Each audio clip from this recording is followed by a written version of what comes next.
Om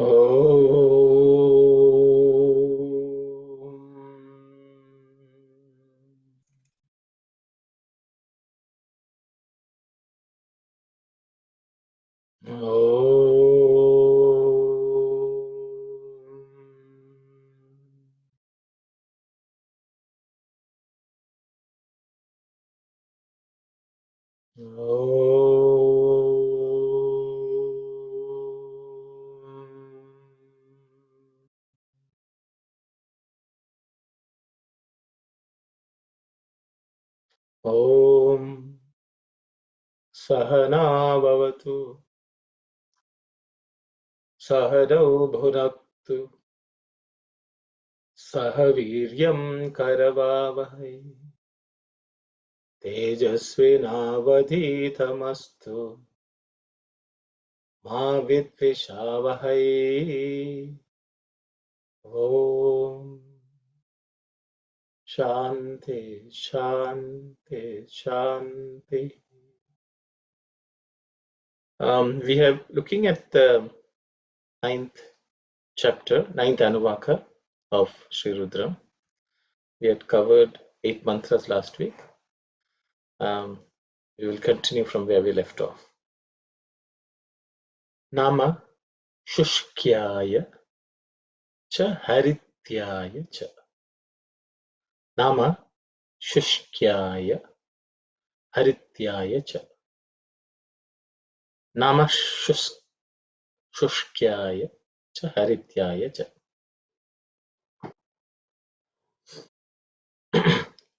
In terms of pronunciation, maybe the only area which can be a bit difficult is this 3-letter compound consonant. Ush, ik, and ya. Shushk. So Shushkyaya. That's the only thing which you have to pay attention to, but there are no aspirated consonants, so it should be rather simple one. And while chanting Namah Shushkyaya, the Visarga actually will become Ish actually. So as long as you pay attention to the Namah Shushkyaya. So let's look at the meaning. Namah is salutation. Shushkyaya. Shushkyaya is the 4th vibhakti of the simple word noun Shushkyaha. Shushkyaha. Shushka means anything which shrinks, which becomes dry, or which has lost all its water content. That is Shushkya, you can say. So the way the commentators have translated is dry wood or dry leaves or dry trees, anything which is dry. The reason they have gone with trees, even though tree is not necessarily given in the word itself, the next word will sort of determines what this could be. This name. So we'll look at the next name, which is Harityaya. Harityaya is the 4th vibhakti of the simple noun Harityaha. Hari stands for something green. Hari is the color green. Haritya means things which are green in color. So things which are green in color, when they lose what we see in nature is the leaves. So the trees, green trees. So they've seen Rudra as one who is in the green trees when there is greenery, and one who is in the dry trees also. So that's a Shushkyaya, means one who is in the dry things or trees. To that Lord, our salutation. And one who is in the green things or green trees, to him also our salutation. Because we had earlier looked at, how various aspects of water, the other side, this side, all that also we have seen in terms of descriptions of Lord Rudra as one who is present in all these things. So the rishis were able to witness the Lord even in the dry trees and in the green trees. So nama shushkyaya cha harityaya cha. So I've taken an excerpt from one of Swami's discourses. We can look at them. There are two excerpts.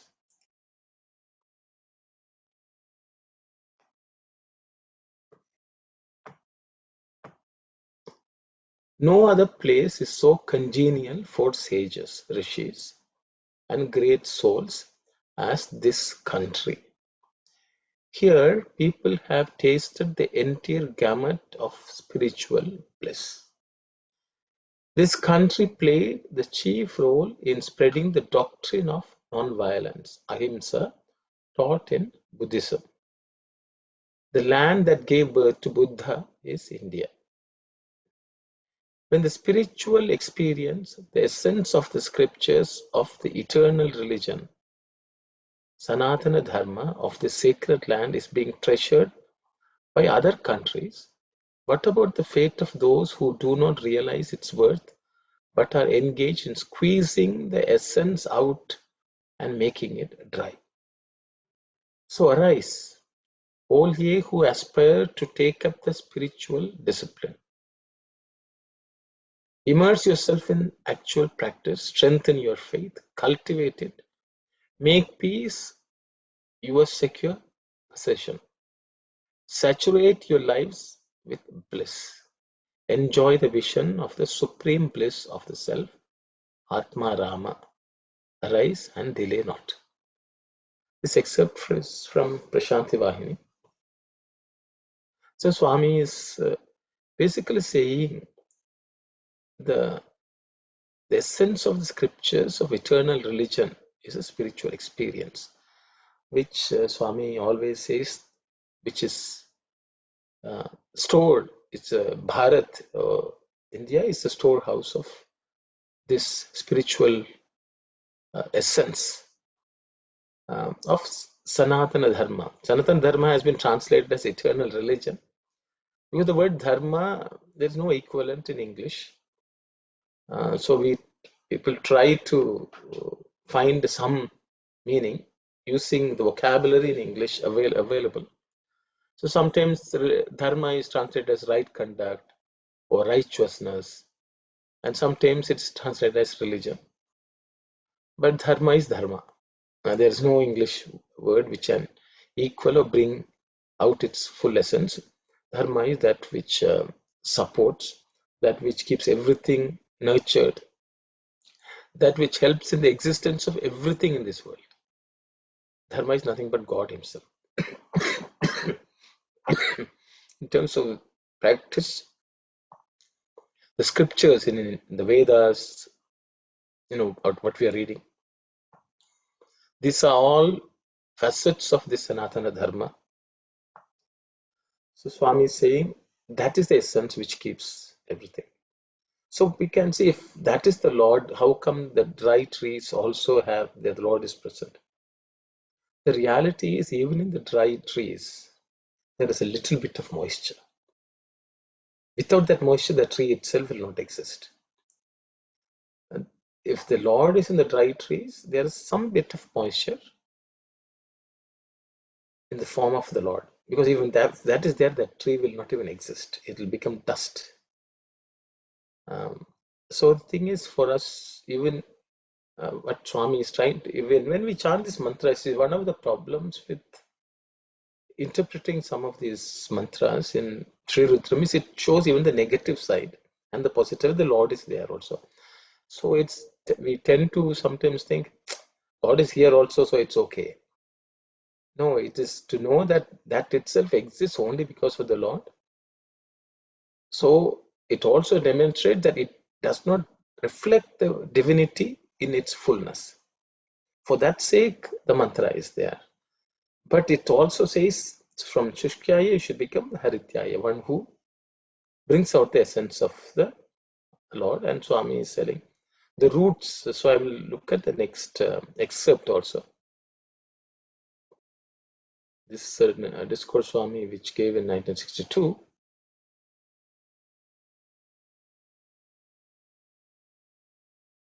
Do not worry about illusion, Maya. Concentrate on God, Madhava, and you're certain to succeed. A tree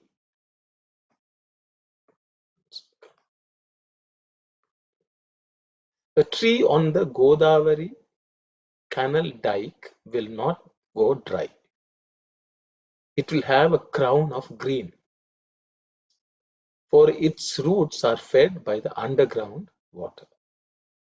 Similarly, be a tree with the roots in perpetual contact with the flowing waters of the grace of the Lord. And you need not worry about drought. The dull-wired man runs about madly in pursuit of peace of mind, trying this prescription for some time and preferring another afterward.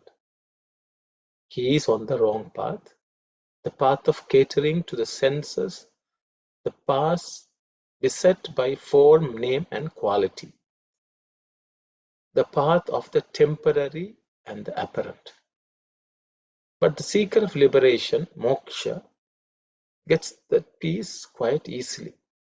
In fact, the real nature of a person is equanimity, prashanti, steadiness, unshakable resolution, peace. Nature is a great store where all things that help you to grasp the truth are found.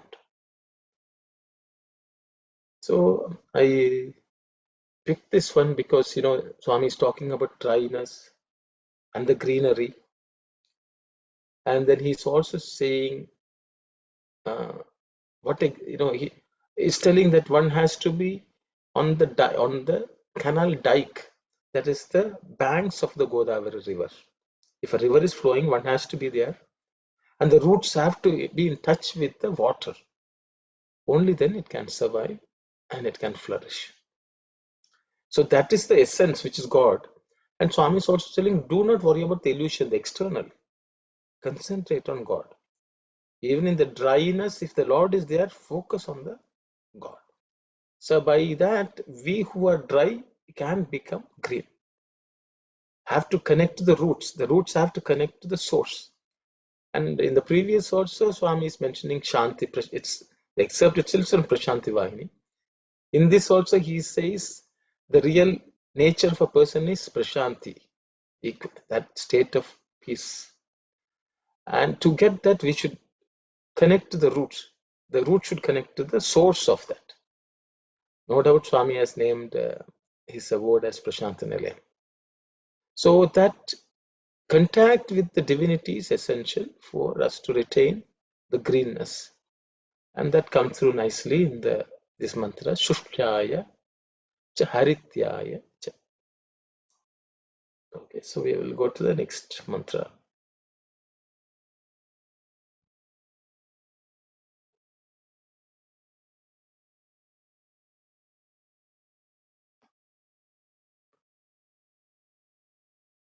Namo Lopyaya Cholapyaya cha.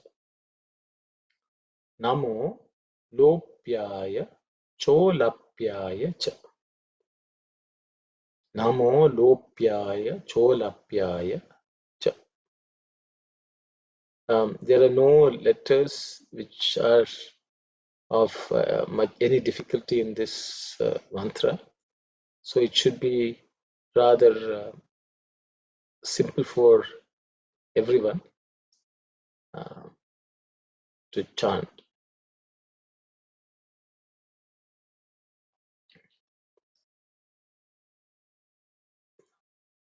So let's look at the meaning.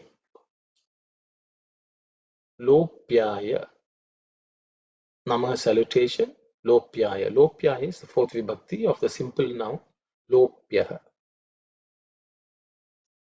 Lopyaha comes from the word Lopa. Lopa means that which is shed, something which is shed of something which is removed. Okay. So the Bhashyakaraka, so the commentators have translated as infertile ground, again based on the next name. Okay, Lopia means that one that is without any nourishment, any without the essence, removed. Okay, so it's similar to the one previous. You can see Shushya, that's a tree. In this case, the ground itself is infertile, is removed. So, but even in that, the Lord is present. Okay, so Lopyaya Namaha. So even in an infertile ground, we should be able to perceive the divinity which can actually give life to that thing. The next name is Ulapyaya. Ulapyaya is the fourth vibhakti of the simple noun Ulapyaha. Ulapyaha is that which is Ulapa means grass. A certain kind of grass is Ulapa, which is a soft grass, which is generally used for some of the yajnas. Okay, so even in the land which is soft grass, the Lord is present. Okay, so that means even in the infertile ground, because the Lord is present, if only the Lord wills, that soft grass will grow. Even in that land, the Lord is present. Lopyaya Namah. Ulapyaya Namah. So the rishis, you can see, the ancient rishis, they are going to perform a yajna, they are going in search of this grass, and they see land where the grass is not there. It's all dried up, parched earth. But they say, oh Rudra, you are also here. Because one day you are the only one who is capable of making the grass grow. And then they see the grass, and that also they take as a blessing of the Lord, that the grass has grown there and the Lord is present. When the Lord is present, the grass will grow. So that we get the material for us to do the worship. Namo Lopyaya Cholapyaya. That is Sri Rudra. The one who is in the infertile ground and one who is in the land with soft grass.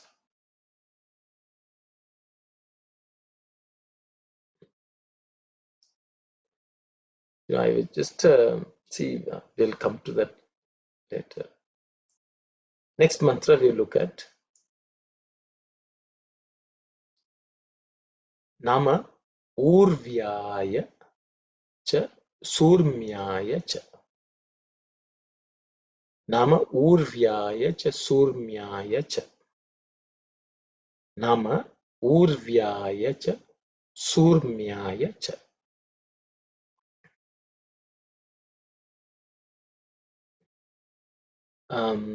There are no difficult sounds to consonants or sound which will give us any challenge in pronouncing this. So it should be simple.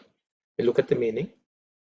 Namaha, the Visarga is actually dropped because of Sandhi, because it follows by U.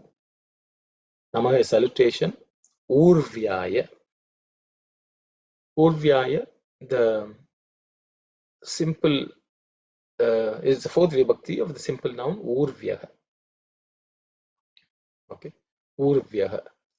So Urvyaha comes from the word Urvi, that is earth, the soil, you can say. So in the earth also the Lord is in the earth. Urvyaya Namaha. Okay, Urvyaya Namaha, the Lord who is in this earth, to him we bow down. Next, Cha and Surmyaya. Surmyaya is the fourth vibhakti of the simple noun Surmyaha. Surmyaha means Surmyaha. Okay, so that means very beautiful waves, auspicious waves. Okay, auspicious waves, the Lord is present in them. Okay, so plenty of waves also, you can say, beautiful waves. So all this, you can see how the rishis were able to witness the Lord in everything they saw. They saw this, we talked about river, the banks, on this side is there, in this side. Now they're looking at the waves and saying, oh Lord, you're present in those waves just the way you are present in the earth, where the grass grows. So you are in this every grain of sand. You are in every wave. We also can say we are also the waves from the Lord. So in everything in this creation is a wave of the Lord. And in this wave of the Lord is present. Because Su stands for Sundaram, Satyam, Shivam, Sundaram, Swami always says. The God is also beauty. So in everything of beauty in this world, creation, it's a wave, but nothing but reflecting the Lord's glory. Nama Urvyaya cha, Surmyaya cha. You can look at the next mantra.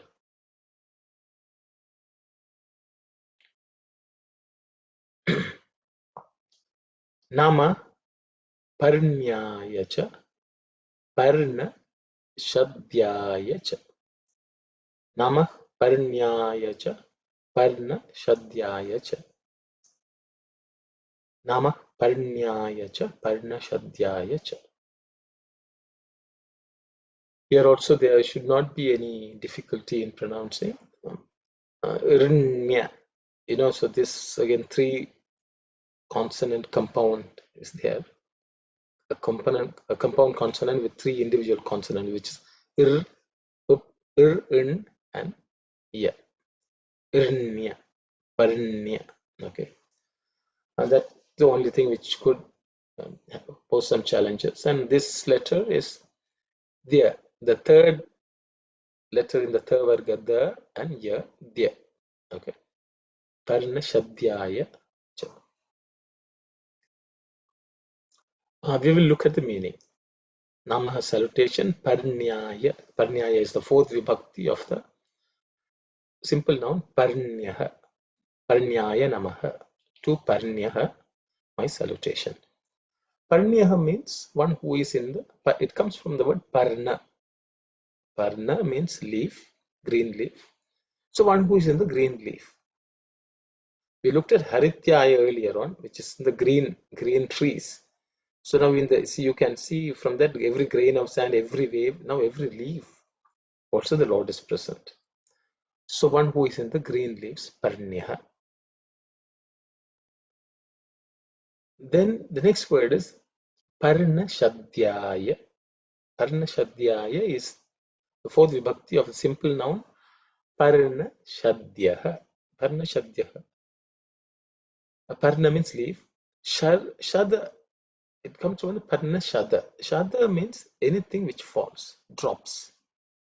So when the leaves are fallen, the fallen leaves, which are, a heap of fallen leaves, in the fall we will see, the leaves are fallen down.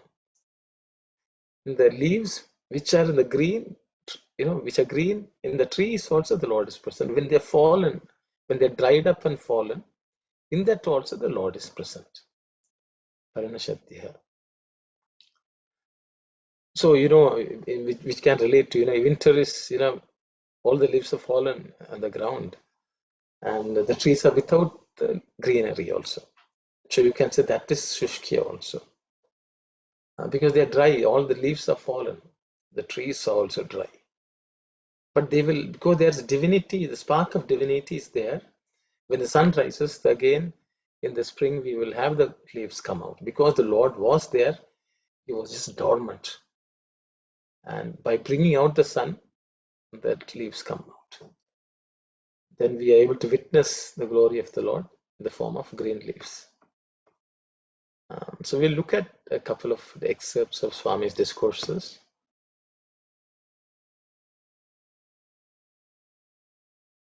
He is termed Bilvesha, the lover of the Bilva leaf, which is having triple leaves in a single stalk. Trinetra, one with 3 eyes, and Triguna transcending the 3 gunas, qualities of Sattva, Rajas, and Tamas. His weapon is Trishula, the 3-pointed javelin. One should offer the 3 qualities to God, symbolized by the offer of the triple leaf bilva for worship. One should do worship with full understanding of the inner significance of rituals. So Swami is, Tridalam, Trinetram, Trigunam, the Trayayutam, these are prayers or shlokas which people recite. So Swami is going into the inner meaning of this. And he says the Lord likes the Bilva leaf. We do, Shivratri is coming, so everyone prepares to offer Bilva leaves. So the Bilva leaves are the three, they symbolize, actually Bilva, the leaf itself is the body. It contains three gunas. And Swami says that has to be offered as offering to the Lord. So the leaf symbolizes the body, which doesn't come, maybe not coming through in this translation. But so it's an offering of, I picked this up because of the Bilva leaf and the Lord, the offering it to Shiva. So we'll look at the next excerpt, where Swami is going into much more details. So I will read that. True devotion is not bound by rituals, set procedures, and prescribed forms. It is exemplified by the flood of tears that originate from the ocean of love in your heart. The Gita talks about various offerings to the Lord, like patram, leaf, pushpam, flower, phalam, fruit, and toyam, water. These words should not be taken literally. By leaf, the Lord does not mean the tulsi or the bilfa leaf normally used in ritualistic worship. Truly speaking, the human body is the leaf that must be offered to the Lord. Like the leaf of the tree, the human body too would one day die and decay. No one can say when that will happen.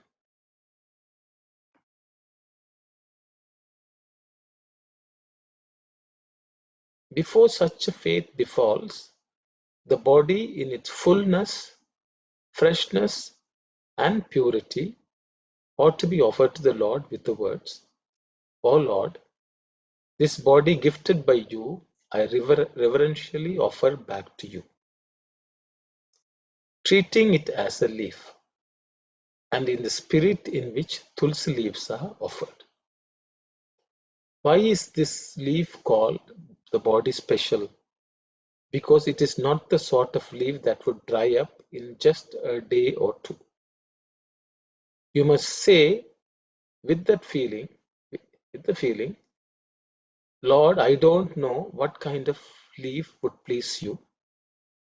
I have this body and I offer it to you.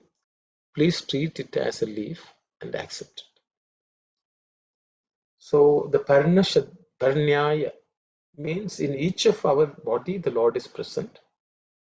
The body belongs to the Lord. So we offer it back to the Lord, to whom it belongs. And so the body should be offered in every way possible, recognizing that the Lord is also present in the body and the body belongs to the Lord. Paranyaya. And Paranashadhyaya, actually the body can dry up and fall. It is better it falls in front to the Lord rather than to the world. Where do we offer that? I think because it belongs to the Lord, we offer it to the Lord. It has to drop where the Lord is. Paranashadhyaya. That way also we can understand the meaning that the Paranashadhyaya is offering of our Lord to the Lord, of offering of our body to the Lord, which is the real leaf.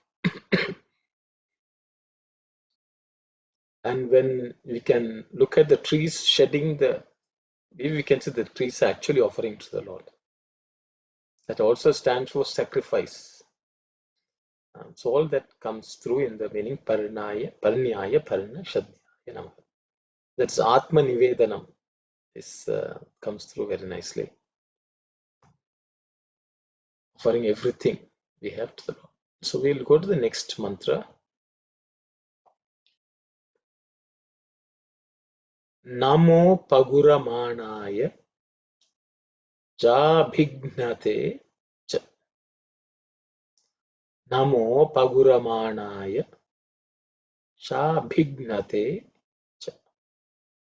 Namo Paguramanaya Jabhignate Cha.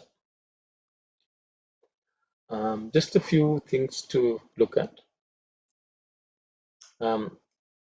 There's avagraha, which is akara, which is coming in the sandhi. So namaha apaguramanaya, that a becomes an avagraha. I think we have already discussed, how avagraha should be pronounced, if at all.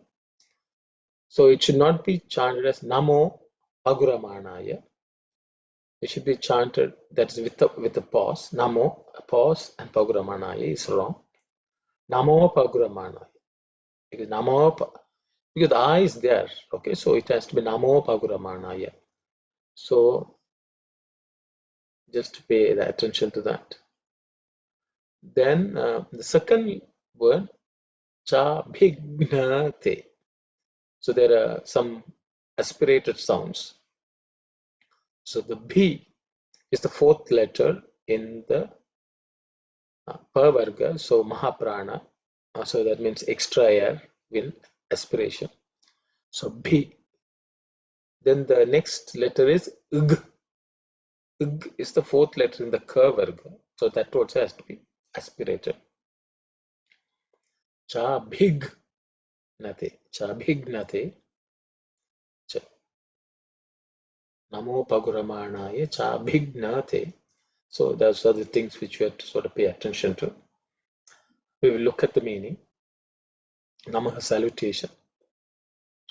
Apaguramanaya. Apaguramanaya. Apaguramanaya is the fourth vibhakti of the simple noun. Apaguramanaha. Apaguramanaha. Apagura means one who carries weapons, is the translation or commentary given by most Bhashyakaras, the commentators. Apaguramana means one who can put down things. How does he put down? With weapons. He's there to protect or do away with the bad. So he is one who carries weapons to put out all that is bad. To that Lord, we bow down. Apaguramana. So, all this time we saw the Lord is present and all that in all things. But now it takes a slightly different turn. What does this Lord do? So he puts down all that is bad, who removes everything bad, who is ready to remove everything. Apaguramana. Gura means to lift. Apagura means opposite of that. One who puts down. Man means one who is full of that. But if one is filled with that ability to do that, what is that ability? The weapons he uses. That kind of meaning, Apaguramanaha, is used. So one who carries weapons. So the Lord is the one who carries weapons to correct. That's why in every form of the Lord, in the Sanatana Dharma, which is conceived by great rishis, have weapons. The weapons symbolize that if there is bad, they will remove. The Lord removes not because he punishes, he removes to correct, to uplift. Put down what needs to be put down and lift up the ones who needs to be lifted. Just like a doctor would, cut open and remove. The Lord also does that. So that's why without fail, every form of the Lord has a weapon. And of course, Swami says the weapon he uses is love. But love also is a double-edged sword. It can also hurt sometimes for the purpose of correction. But it's a softer weapon to use. And so, Paguramanaya. The next word is Abhignate. Actually, the Bhigna itself, the word itself sounds. So, Abhignate is the fourth vibhakti of the simple noun. Abhignan. Abhignan. is one who strikes. Not only he carries the weapon, he strikes also with that. So to that Lord, so when the life beats us up, we should see the hand of the Lord there also. Because that is also an aspect of the Lord. He does, because usually we are troubled by things which happen to us from worldly perspective, but the Lord is more concerned about the spiritual, our real perspective, atmic perspective. So when some things happen in our worldly life, we think, oh, the Lord is causing us suffering. Even in that suffering, that's a lesson for us to learn, that do not be attached to the world. Because the one who knows that the Lord is present even in the fallen leaf will not be worried about anything else. But the Lord takes care of the fallen leaf also, because that also belongs to Him. But our tendency is to think that in the world, everything is permanent, the way it is. And sometimes the Lord has to remind, things are not permanent in this world. Don't be too attached. And don't cry when something is lost, because that is also with me. I'm in that loss too. These are lessons which Sri Rudram nicely brings out. If only we have the appropriate way to look at. So that is the Lord. Namo Pauramanaye cha bhignate cha. So whenever something goes wrong in our life, this is a mantra we can chant. Namo Pauramanaye cha bhignate cha. Even if you're beaten, oh mother, you are beaten, you are still my mother. That's the way Rishis saw the Lord. Now we'll go to the next mantra.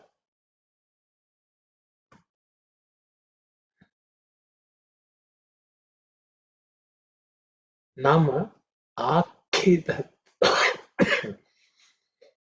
Nama Akhidate cha Prakhidate cha. Nama Akhidate cha Prakhidate cha. Nama Akhidate cha Prakhidate cha. We look at the pronunciation. As you can see, whenever aspirated sounds come, that causes difficulty in pronouncing that. So the name itself actually talks about difficulties. So the letters here is actually uk and k. Both of them come from the second letter consonant in the k varga. Second consonant, akhidate. So it has to be aspirated. So akhidate, prakhidate. That again, uk and k come. Okay, so pay attention to that. The k, which is aspirated. Okay, that's the only thing which you need to pay attention to. We look at the meaning. Namaha, salutation. Akhidate. Akhidate is the fourth vibhakti of the simple noun akhidan. Akhidan. Okay, akhidan. Akhidan means one who afflicts slightly. Okay. Actually, whenever you say the pain of any kind, the Lord has made it happen. So He causes slight problem, tried troubles. Akhidate. To that Lord also we bow down.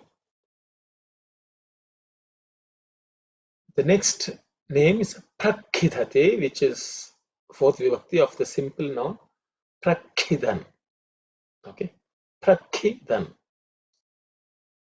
The means one who gives, you can say, who gives little troubles. In this case, big troubles. Sometimes the Lord gives us small troubles and prepares us so He can give us a big blow. From a worldly perspective. Because our death, one day small afflictions come, we are sick, this and that, suffer a little, we are immobile. That is also the Lord who has dealt it. Then one day He will give the big blow also, where we may be completely gone. The body, we have to leave the body. Prakhitan. That is also the Lord. Because the Lord is present there also, and He is present afterwards. We have looked at all that. So the rishis even saw divinity there.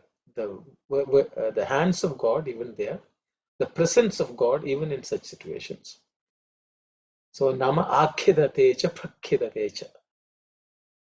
So as you can see, the sound itself is tough, difficult to pronounce, symbolizing the difficulties.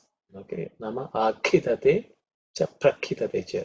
Salutation to the one who afflicts slightly and one who afflicts much.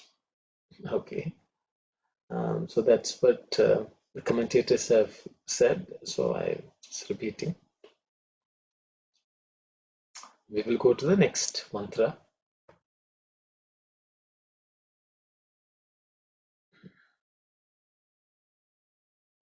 Namo vah kirikebhyo devanam hridayebhyah. Namo vah kirikebhyo devanam hridayebhyah. Namo vah kirikebhyo devanam hridayebhyah. I think those who have chanted will wonder what happened. Gum. What happened to gum? People may ask. That the gum I think I've already covered before, where the anuswara in certain situations takes on the sound gum or g because of the rules of how things are chanted in Yajurveda. Okay. So Namo Vahkirikebhyo Devanagum Hridayebhyah. So the gum is missing here. I've just put which is the Anuswara, because we are looking at the meanings.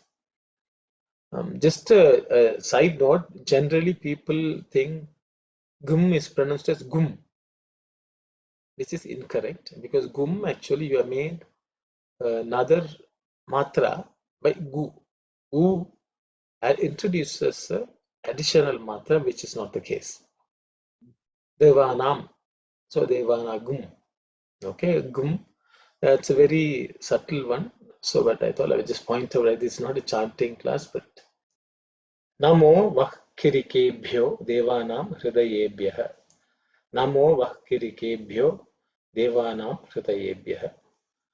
Namo Vahkirikebhyo Devanam Hridayebhyah. So from this month onwards, things are slightly changed. I think we have looked at a similar type of mantras in the early part of Sri Rudram. I will go, and we go through, you will try. In terms of pronunciation, ubhyaha, bhyo, ub, the sound ub is the fourth letter in the per varga, so it has to be aspirated. It's the same thing with hridayebhyaha. So that's the only aspirated consonant. Otherwise, it should be reasonably simple. We'll look at the meaning. Namaha is salutation. The word vaha comes. Vah. Vah. Vah is the fourth vibhakti, or fourth noun form of the simple noun. It's a plural noun called yuyam. Yuyam is all of you. All of you is the meaning of yuyam. That means many. When we address more people, lots of people in front of us, we use the word yuyam. Tvam is the singular noun. Tvam. Yuyam is the plural, all of you. Okay. So vaha means to all of you. Salutation. Okay. Namaha, namo vaha. To all of you, our salutation, my salutation. So this, who is this you, is explained in the next. So here you can see the Rudra is seen as a multiple, many, the form of many.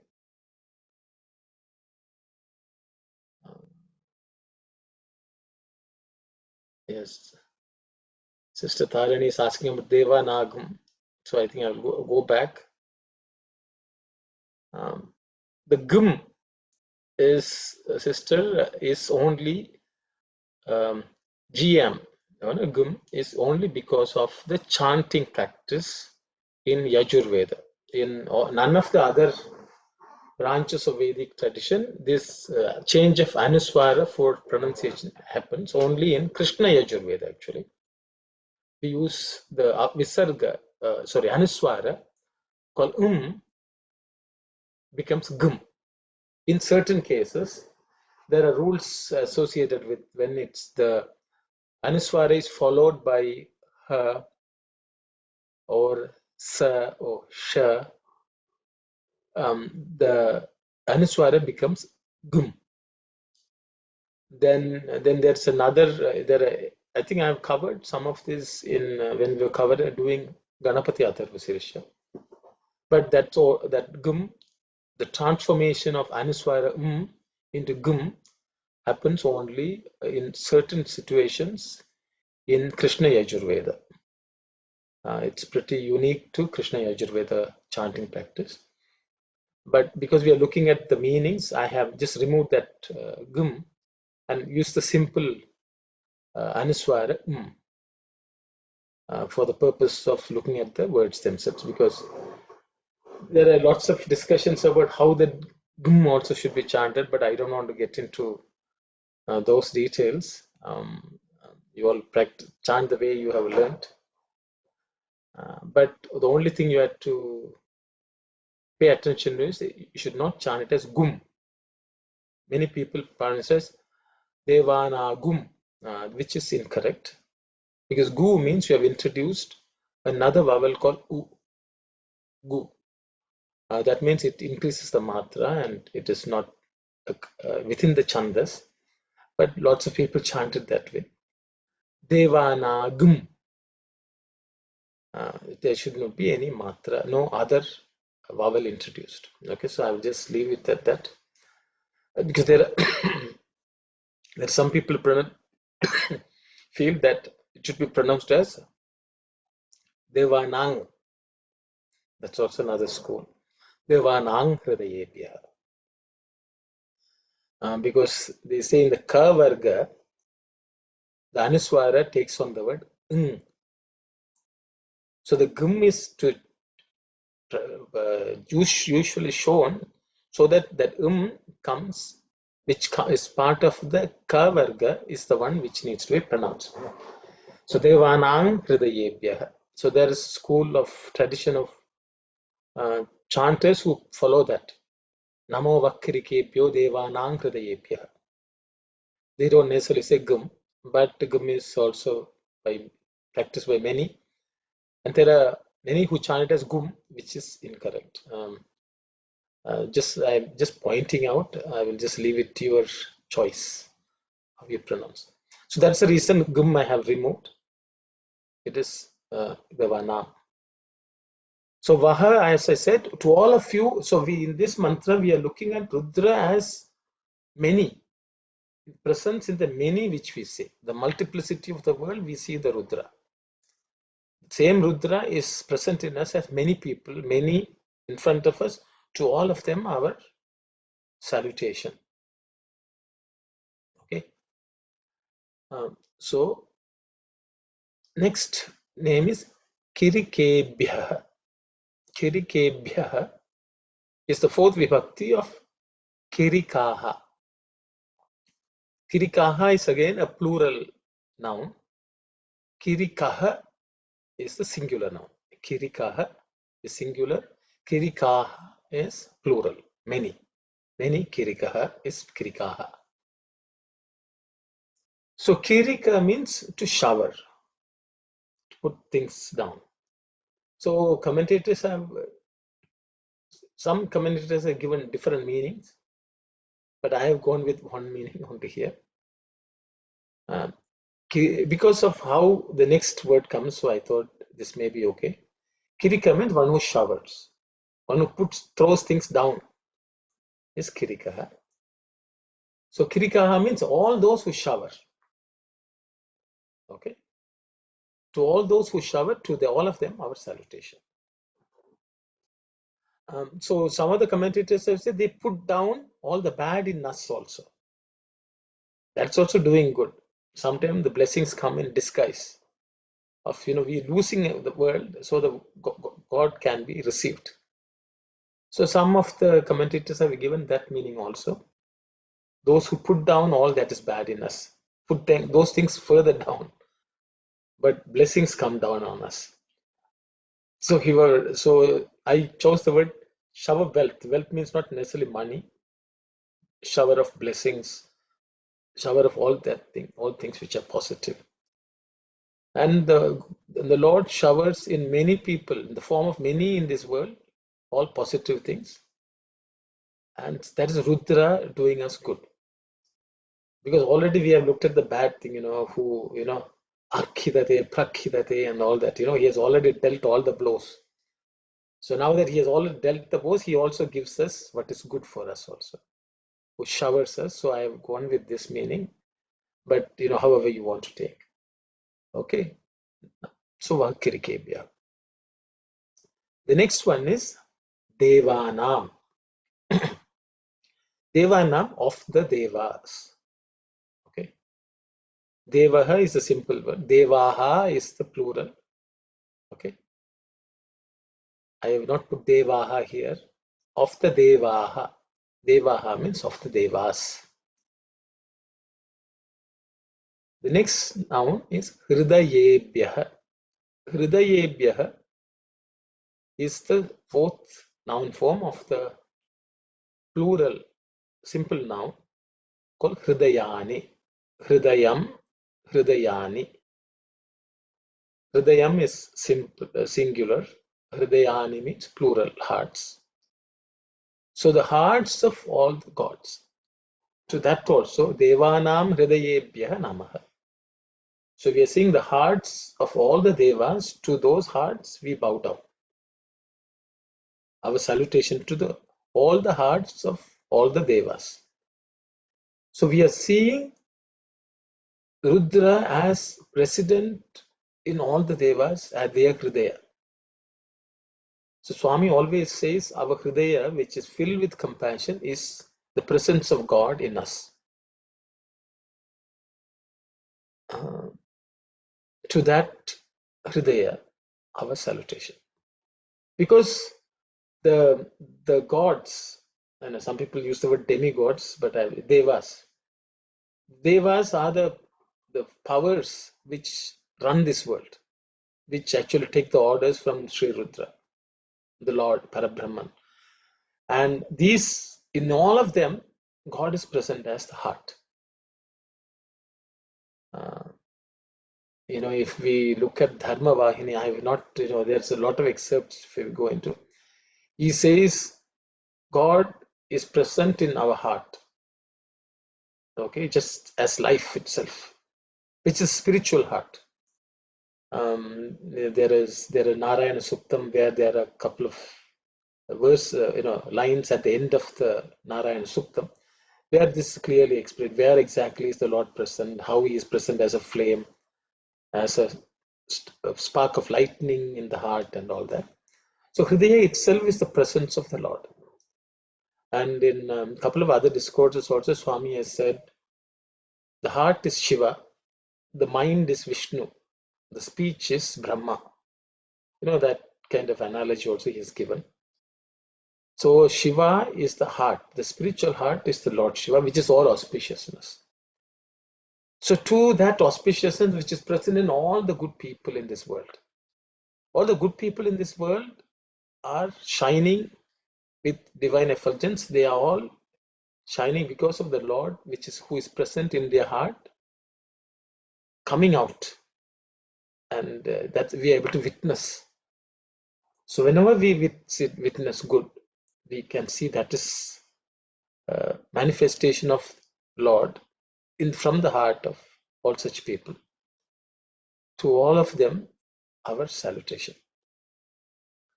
So salutation to those who shower wealth on devotees and those who are the hearts of the Devas.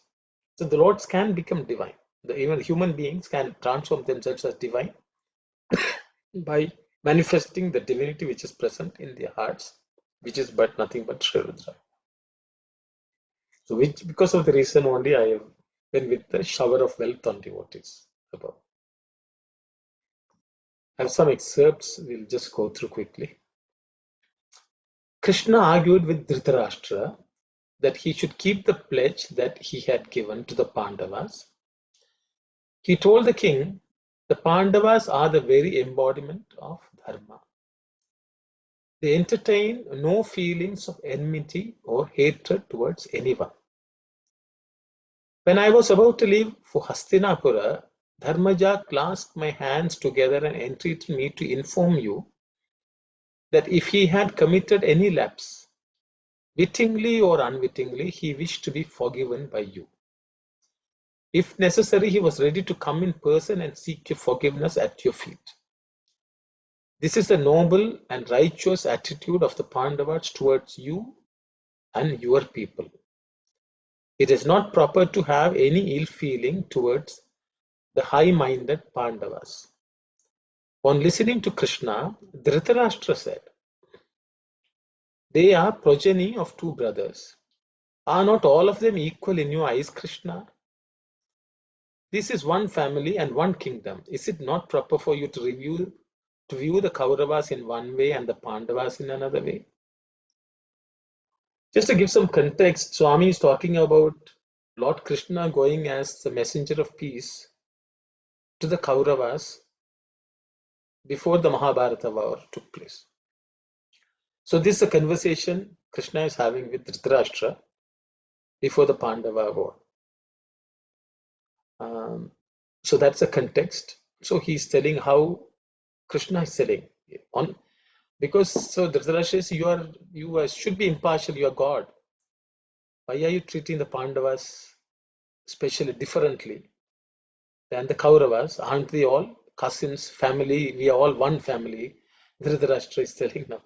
The irony is sometimes people who say one family, we are all for unity, that kind of thing. Don't see that they are the ones sometimes they're causing problem. That was the story of Dhritarashtra. He has not given anything. He has treated the Pandavas so badly. And he still says, now shouldn't they, all be one? When Duryodhana said, I can't give them even 5 grains of sand to these Pandavas. And were banished by cheating. So Krishna is telling. So that's the discussion. So Krishna goes on to say, Krishna then explained clearly to Dhritarashtra the truth of the situation without reservation or mincing words. Dhritarashtra, there's nothing in common between the Kauravas and the Pandavas. The Pandavas are the very embodiment of Dharma. I am moving with them as their life breath. Let me tell you what binds me to the Pandavas. A body has many limbs. In my body, Dharmaja is like the head. Arjuna represents my 2 arms. Bhima is like my stomach. Nakula and Sahadeva are like my 2 feet. Krishna is the heart of this body. My relationship with Pandavas is like that of the heart to the rest of the body. So, Devanam Hridayebhyah. So, if we look, Devana means the Pandavas who are the embodiments of Dharma, nothing but Devas. Because they brought out the divinity in them. So, their heart is nothing but Krishna. So, Devanam Hridayebhyah means to the hearts in all these people, my salutation. So I just like this excerpt because it clearly demonstrates this as words from Krishna saying, I am the heart, they are my limbs. So when we chant this, we should understand that we should all become limbs of the Lord who is the heart, to whom we all should be connected. Devanam Hridayebhyah. So we go back previously. He says, sorry. He says the tree which is connected to the Godavari, when it's close and when roots touch the waters of Godavari, it is green. So the same way, the body, all of us should be connected to the heart, which is the Lord Himself. All these things come through because the heart is the Rudra. Heart is the divinity. So I thought that's very nice. We'll go to the next mantra. Sorry, excuse me. The next mantra is, actually the next mantra is all one names. Namo Vikshina Kebhyah. Namo Vikshina Kebhyah. Namo Vikshina Kebhyah. So, in terms of pronunciation, this Ksha, the Ksha is cerebral Ksha, Vikshina Kebhyah. So again, the fourth letter in the Pa Varga.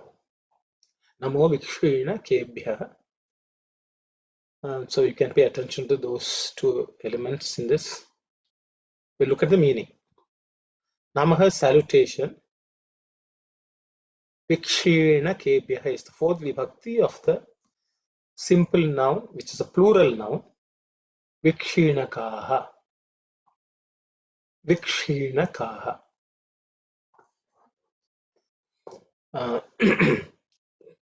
The word is kshina. Kshina is the root word. Kshina means that which decays. Kshina means that which decays or which decreases in quantity. There's a very common verse which Swami always quote, Kshine Punye Martyaloham Vishanti, like that. It's from the Bhagavad Gita.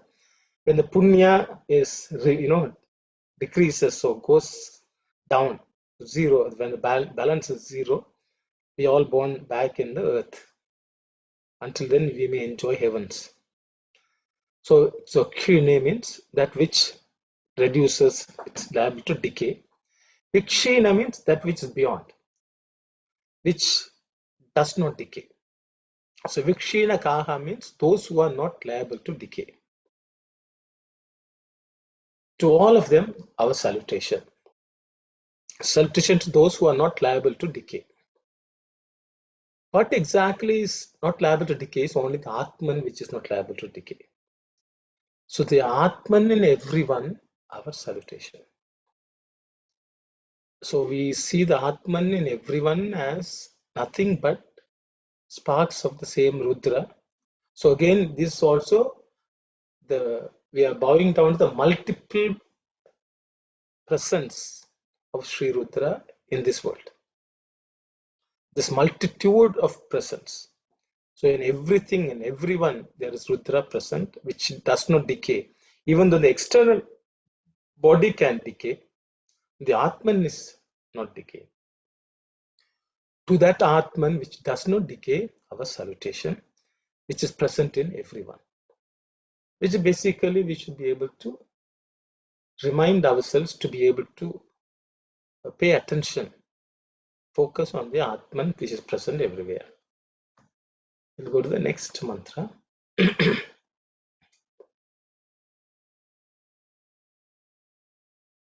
Namo Vichinvat Kebhyah.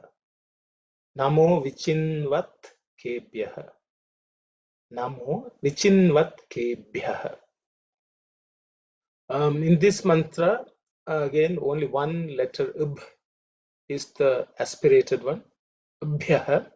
The others are not aspirated, so it should be reasonably simple. Namo Vichinvat Kebhyah. We look at the meaning. Namaha is salutation. Vichinvat Kebhyah is again a plural noun, but it's a fourth vibhakti, fourth noun form of the simple plural noun. Vichinvat Kaha. Vichinvat Kaha. So the word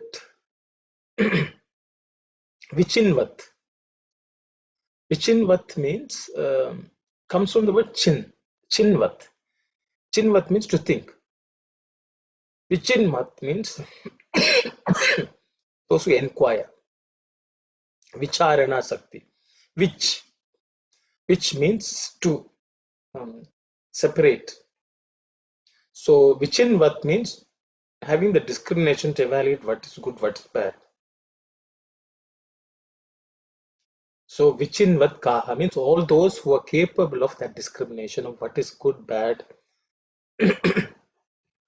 what is permanent, what is impermanent. This is, I have just taken what the commentators have given. And Swami always says the real discrimination is to discriminate between what is permanent and what is impermanent. What is Atman and what is Anatman. So all those who are capable of that kind of a discrimination, what is Atman and what is Anatman, and to all of them our salutation, because that ability which is Vijnana, know that Atman is the real, everything else is unreal. All those who are having that ability itself is nothing but Sri Rudra. Rudra presents in them. To that we bow down, we salute. Again, when sometimes we should also understand this salutation means I salute or I bow down does not mean, just bending down and putting our head.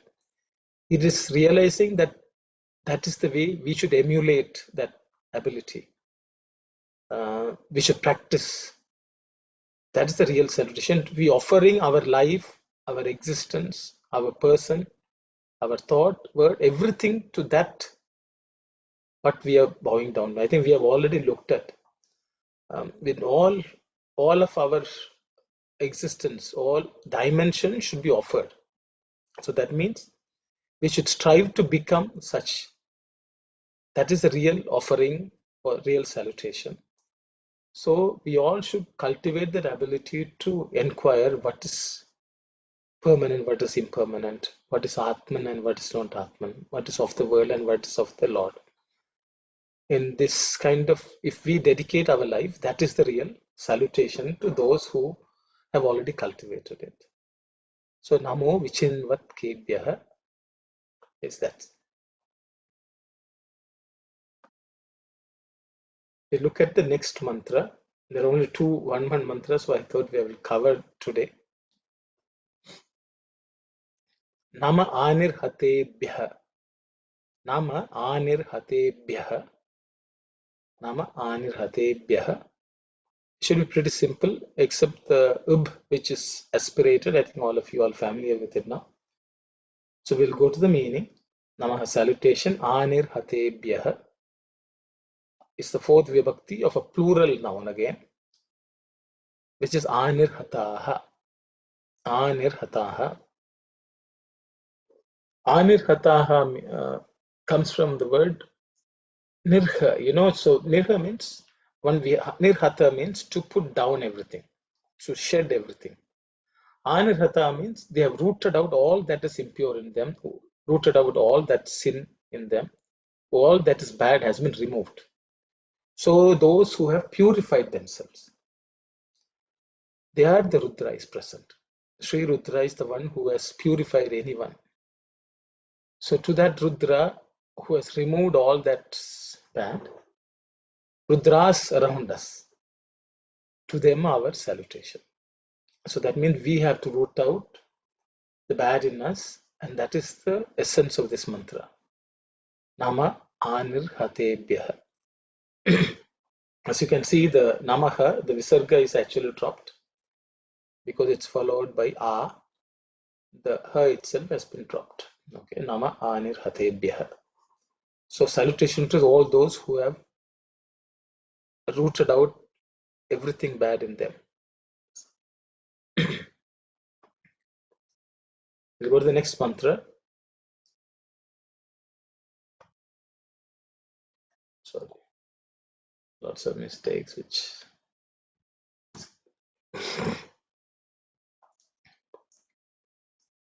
Nama ami vatkebhyah. Nama ami vatkebhyah. Nama ami vatkebhyah.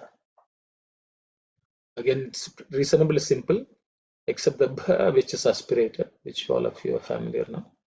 We look at the meaning. Namaha salutation. Ami vatkebhyah is again fourth form of the simple plural noun ami vatkaha. Ami vatkaha. Those who have assumed a gross form everywhere. A means, A stands for everywhere. Me vat means those who have taken a form which is present, which moves about. Okay. We look at the meaning. I have done an excerpt of Swami. So those who have assumed gross form. So whatever we see in this gross world is Rudra, which has become those gross forms. To that we bow down. So we look at the excerpt of Swami's discourse. The common people can derive no benefit if the formless absolute remains in Kailasha or Vaikuntha. It is not possible to worship the formless absolute. Hence, the Ramavatar appeared in human form to enable humanity to experience the formless in a form which is accessible to them and helpful to them. An avatar assumes the form that is beneficial to and within the reach of human beings. Men cannot comprehend the formless and the attributeless absolute. Unfortunately, even when the formless absolute assumes a form, there are persons who, impelled by their own attitudes, attribute their own human foibles to the avatar. When he has the same form as ours, the same physical features, and eats, talks, and moves about like any of us, what's the difference between the avatar and ourselves? They ask.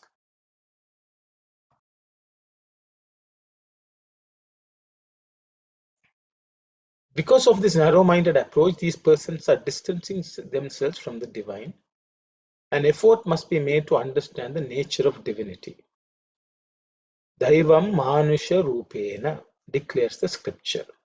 God in human form. It is only when God comes in human form can human beings have the full opportunity to experience and enjoy the divine. So Ami Vatkebhyah is basically the Lord when he takes the gross form and presents us to all those forms, our salutation. Ami Vatkebhyah. So divinity manifests in gross form.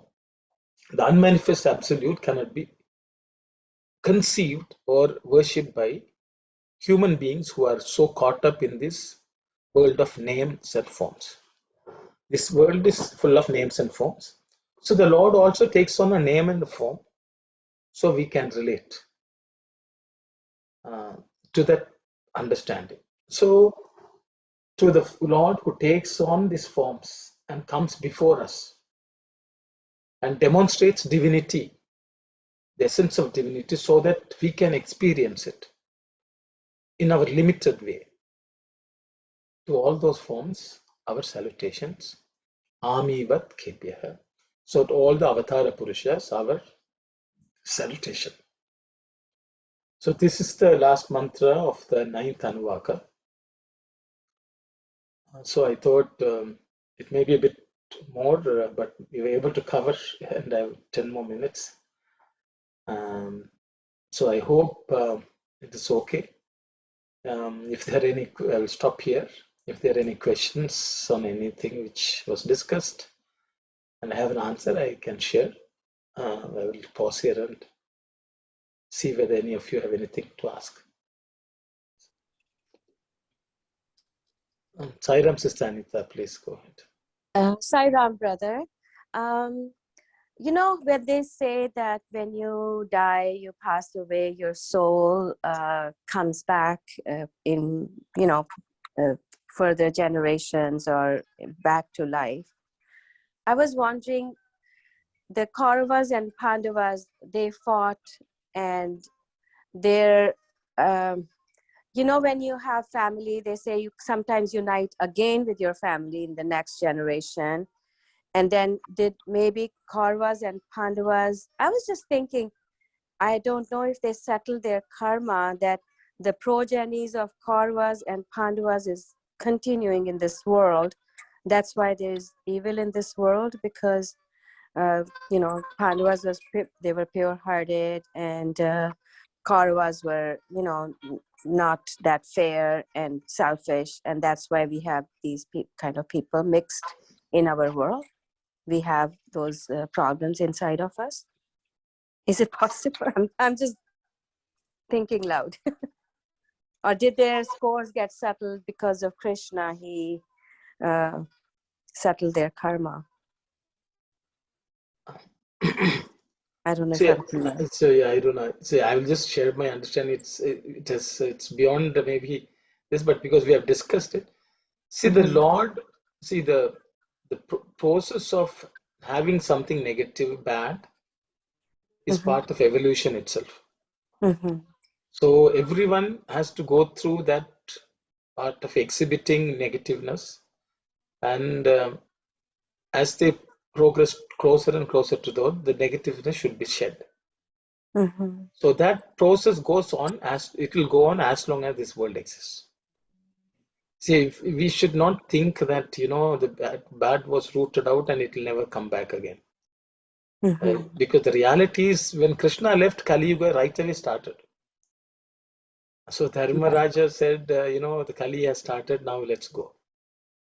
So, so the bad in this world will exist independent of any avatar. Mm-hmm. But the Lord comes down to all those who are ready to shed whatever has to be shed and come closer to Him. That is part of evolution. The way I understand, the Pandavas got closer. Swami has not commented much about whether their scores accounts was scored. You know, the accounts were squared, Yeah. and they don't. The reality is, the Pandavas, to a great extent, they never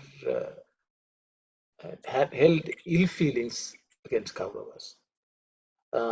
Because Arjuna, if you look at the war, Arjuna, who wanted the war, initially, you know, did not want to fight. He said, "Let them have the kingdom. I will go away. We will beg. We don't need to worry about any land. You know, we don't want to kill people." You know, that's what Arjuna came to. So Right. to that extent, they were a bit selfless. So I think, and they were closer to the Lord. You know, as Swami himself has said, that, Mm-hmm. you know, Krishna says that I'm the heart and they are my limbs. So to that extent, they were so close to the Lord. The only place left for them is to merge with the Yeah. Lord. The True. Kauravas had much more to work out because they were still attached to the world. Mm-hmm. So I'm sure they would have had a longer journey back to the Lord.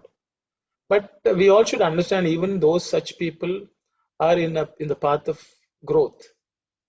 Maybe not in this Janma, maybe a few more Janmas. But once these people attain, it's not that there won't be anyone bad left. That becoming bad and becoming good is part of the process of growth, is my Yeah. understanding. Mm-hmm. And you know, Cleansing.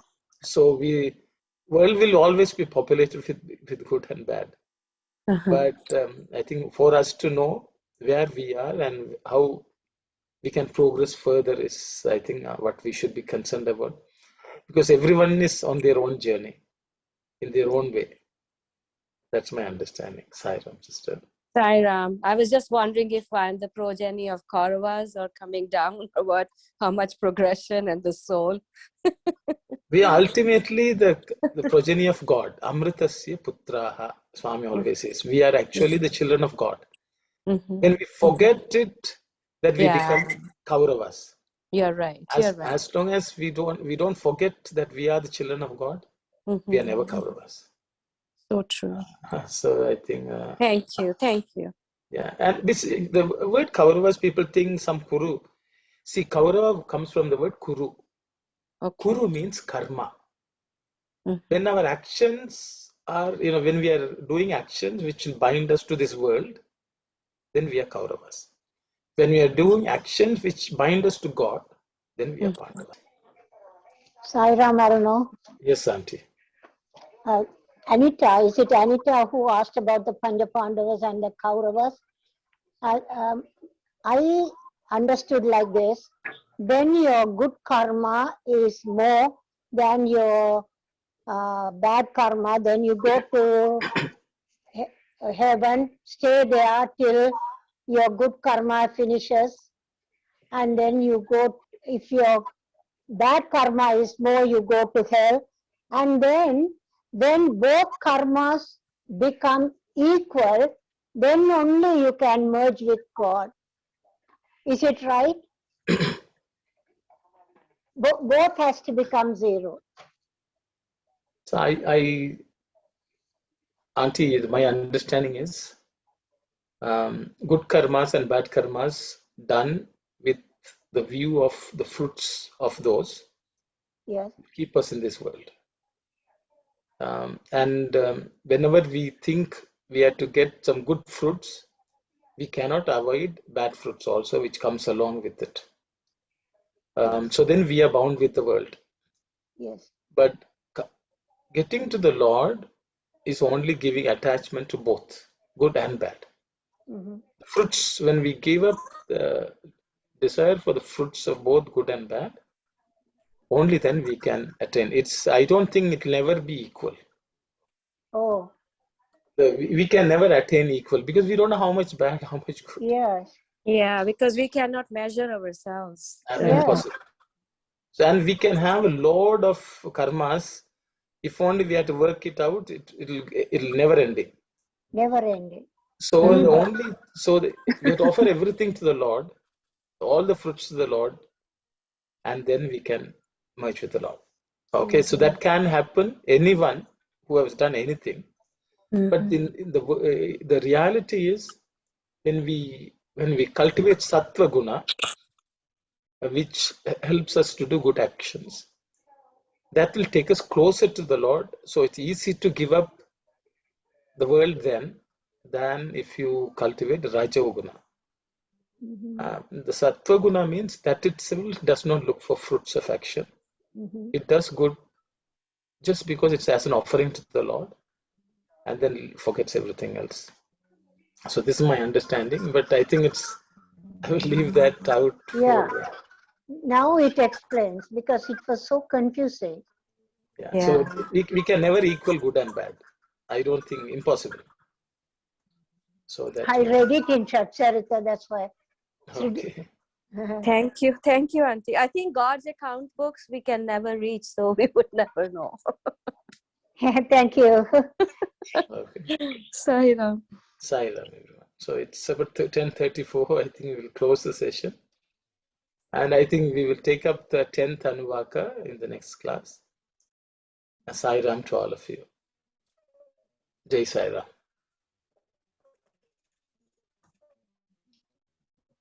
Om Samastaloka Sukhino Bhavantu. Samastaloka Sukhino Bhavantu. Samastaloka Sukhino Bhavantu. Om Shanti, Shanti, Shanti. Jai Sai Ram.